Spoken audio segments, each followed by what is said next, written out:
Good morning everybody. Today the word is screech.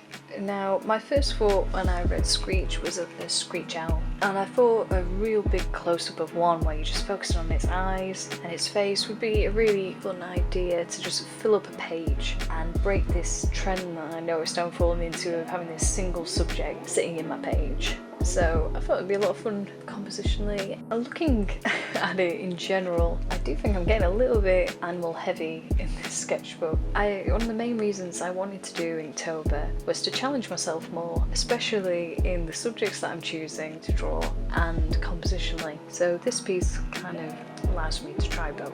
I've also been sticking with fine liners for most of my pieces up till now, so I thought I'm going to stick with a brush and a brush pen and it'd be a lot looser and less graphical, more impressionistic in style than I have been. Plus I thought it would add a lot more like a natural feeling to this piece, especially as I'm mostly painting feathers, so they should be a lot softer than a very straight harsh line. I also didn't want to draw out like long flowing lines because I've done that before. I wanted to dab it so that you would have that kind of textured look of the feathers too. It was really good to try out different inks on this piece because for one I haven't really used coloured inks that much before, so it allowed me to see how they interacted a lot better as the page got wetter and wetter and made all of these really interesting colours. So even though I began with brown and black originally, there was like golds and darker greens and like odd blues and greys. It was great. There was like all of these different colours all fanning out into like one big blend of like wash, and it really like started inspiring me of what colours I could do.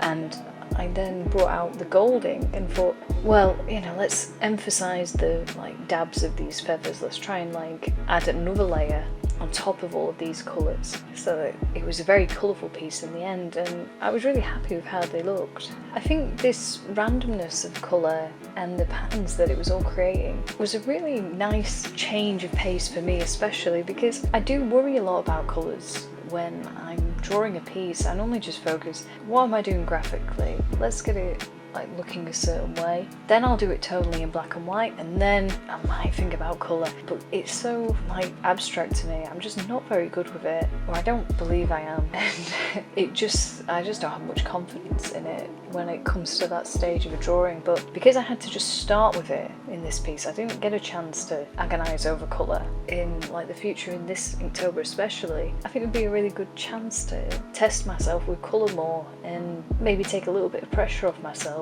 and allow myself to experiment in a way that maybe I wouldn't just naturally do on my own. Anyway, if that sounded anything like you, maybe, you know, it might be a thing for you to try as well. If not, and you have more thoughts on the way that you approach colour, or have any hints for me, I'd love to hear them. Thank you again for watching. I really hope that these pieces are interesting, and if you have any thoughts, I'd love to hear them. See you again tomorrow.